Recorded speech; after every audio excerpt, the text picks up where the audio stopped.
welcome to my first training session with my Mustangs. They've been here for a week getting fed while I was in the hospital with my little girl. So now I'm finally home. It's my first day at home and I'm going to take it really simple. I'm going to take this bucket of alfalfa cubes and I'm going to go put it in the field. And they've been putting grain out every day, the staff here, and the horses have kind of been nibbling, but they're not super into it. So I'm going to try the alfalfa cubes out there, and then I'm going to just kind of be very passive out there, do a little bit of kind of walking around and have very non-threatening body language, but I'm not going to expect them to come to me or do a first touch today.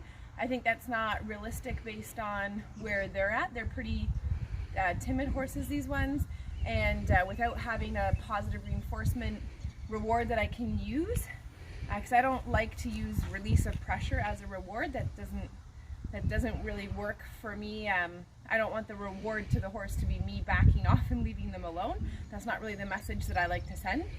So we're going to keep trying to figure out what can be a reward. Maybe I'll end up picking some grass and bringing that in, I don't know. But anyways, I'm going to head in and just put the cubes out.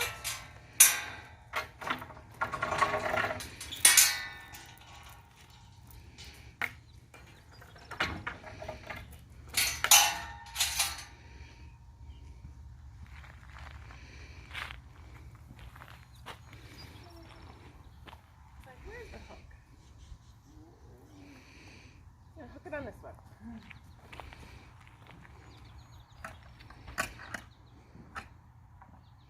I'll put that there, and then I'm just going to go be very passive.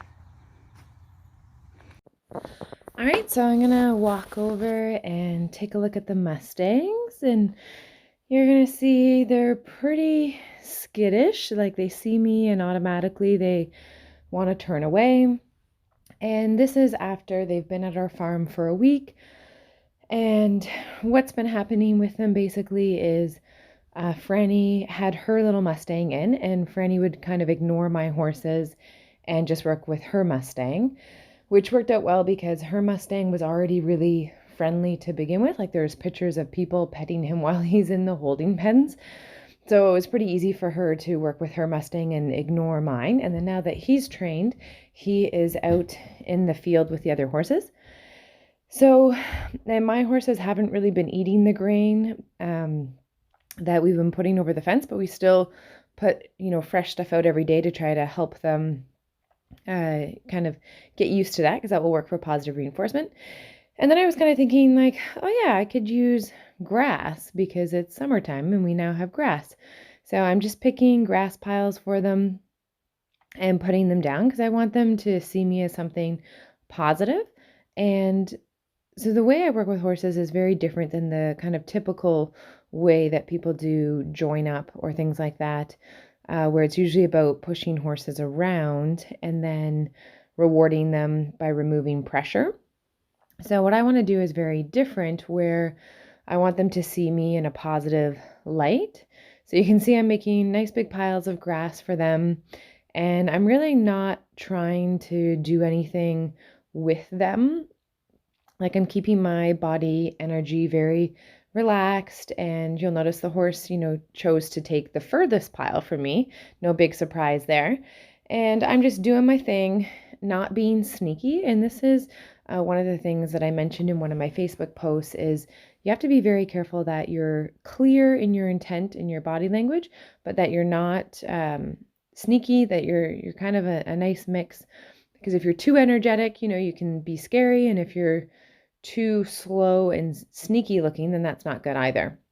So you can see me just even like walking over to add more grass to the pile was kind of scary. And you'll notice that my bay horse is significantly more scared than the roan. He's always hiding behind the other horse, or he's always kind of the first to move off and go away. So you'll notice like here when he's eating grass again out of the pile, he's doing it hiding behind the roan. So he's always putting the roan closest to me. So that way he can kind of hide and be hidden a little bit. So I'm just adding grass and taking some pauses, trying really hard not to put my drive lines pointed at the horses. So drive lines, if you're not sure what those are, then check out the free video series on the harmonyhorsemanship.ca website. You can find it under the free resources tab, or you could find it under the become a student tab as well. There's a link to it there.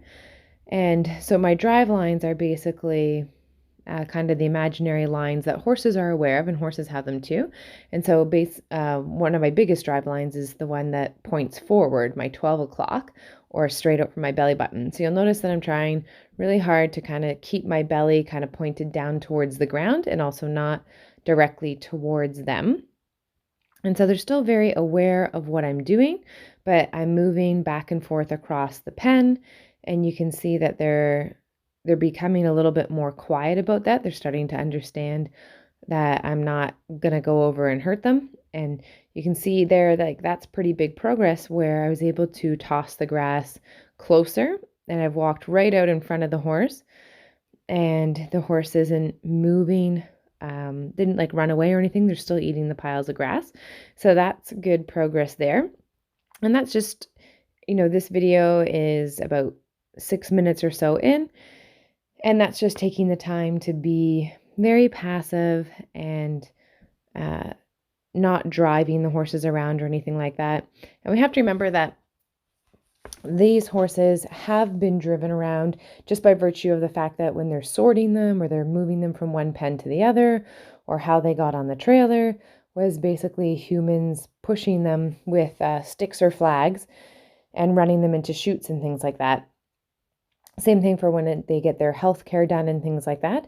So their experience with people is not necessarily positive. So I definitely don't want to start my training with a stick or a whip or anything like that, because there's going to be that negative association because of, the things that they need to do for the horses to, for their health's sake. They run them into this chute to do their hooves and to deworm them. I think they deworm them once or twice a year. So this is important time for them to just realize, like, hey, you can just kind of hang out and I can give you food, and I'm trying to be very non-threatening in my body language right now, crouching down, just kind of taking myself down so that way I'm not in a predatory kind of position ready to pounce. Although I didn't quite realize how hard it would be to squat, given that this is my first day back from the hospital. And although it wasn't awful, just a little bit tricky. So you can see the roan is getting a little bit more comfortable. He's definitely got his ears focused on me, and he's eating the grass. But he's able to kind of watch me a little bit and stay close to me. Of course, the bay is staying to the furthest grass possible from me. He would rather take the little tiny scraps from the roan than risk getting too close to me. And he's just a giant scaredy cat, so he's going to take a fair bit of time to come around, really. And it's going to be a little bit challenging if he's always hiding behind the roan. So I'll probably end up doing a fair bit of work with him after my roan is already gentle. Then I can take him out of the pen, and then I can work one-on-one with the bay. And more so because the roan, if he's going to be more curious and whatnot and come over to me in the early stages, I definitely don't want to discourage that. I don't want to send him away and say, like, no, I'm working the bay right now. So what I'm going to do is just keep doing a little bit of that stuff. We're not going to film the whole thing because that would be a very long and boring video, but hopefully you guys find that interesting, and once we've kind of made some more progress, I'll probably do a little video update for you guys. Thanks for watching.